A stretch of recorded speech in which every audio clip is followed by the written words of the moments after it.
Namaste and welcome to 103 FM's Divali Khaana, and today I'll be presenting Lauki Halwa.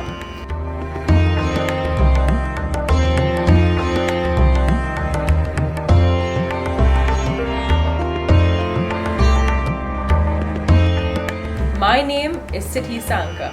Lauki or bottle gourd is a vegetable traditionally used in Indian cooking. Indian cuisine is a very resourceful cuisine and it uses vegetables even in their desserts. So let's begin. Here I have one lauki, majority de-seeded, shredded and its water extracted through a simple compression. I'm going to add that to a warm skillet to remove any excess water. The pulp of the lauki or bottle gourd will shrink to almost half its quantity. As our vegetable pulp dehydrates a little, we begin by preparing our milk mixture.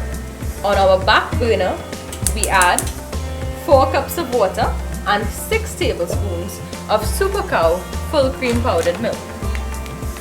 Whisk to incorporate well.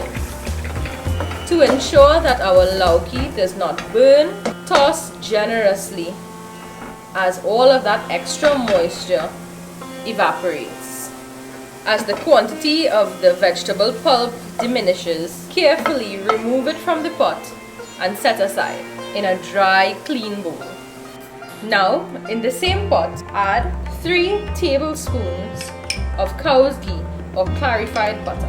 To our 3 tablespoons of clarified butter, we add just about 1 cup of all-purpose flour. Reduce the heat and allow this flour to cook thoroughly.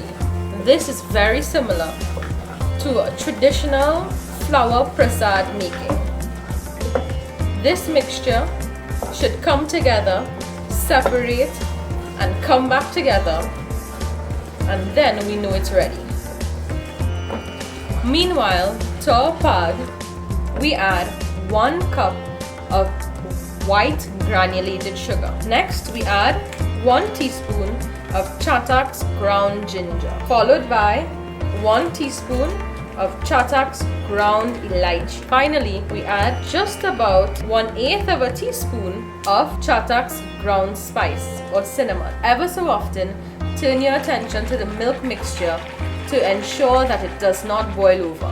If you so desire, you can also add just about 1/4 teaspoon of Chatak's ground cardamom to the flour mixture. This will enhance its flavor through and through. At the side, I have prepared just about 1/2 cup of golden raisins and I've soaked these in some water for about 15 minutes. I'm now going to add this to my flour mixture to ensure that it cooks well and lends its sweetness and natural sugars to our flour. At this point, our mixture should resemble a traditional Mohan Bhog prasad.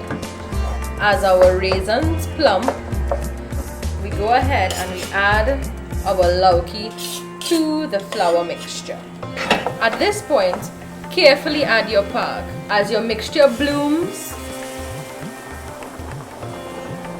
it should double in size. Add a little bit of milk at a time. At this point, we're going to finish our halwa with just about a 1/2 teaspoon of kesar or saffron essence found at Little Store. As our halwa pulls away from the sides of the pan, we'll begin to set it in a greased baking dish. After setting in a greased baking dish, decorate with sliced almonds, cashews, or any nut of your preference. Feel free to experiment with pistachios, almonds, or any other type of nut. Dried fruit like cranberries also decorate our halwa very beautifully. Not to mention, they add dimensions of flavor and texture.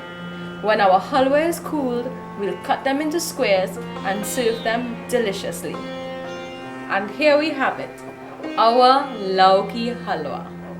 It's definitely something different that you can try at home. Feel free to tweak this recipe in any which way you'd like. You can try it with other ingredients such as beets, pumpkin, and basically any gourd fruit that you can find. Okay, so let's try it.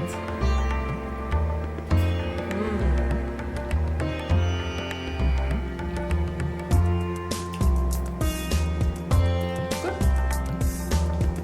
It's nice, light, fluffy, and you can taste that little bite of the almonds. I mean, it's simply delicious. And that brings us to the end of another episode of 103 FM's Divali Khaana. My name is Siddhi Sankar. Thanks for joining us.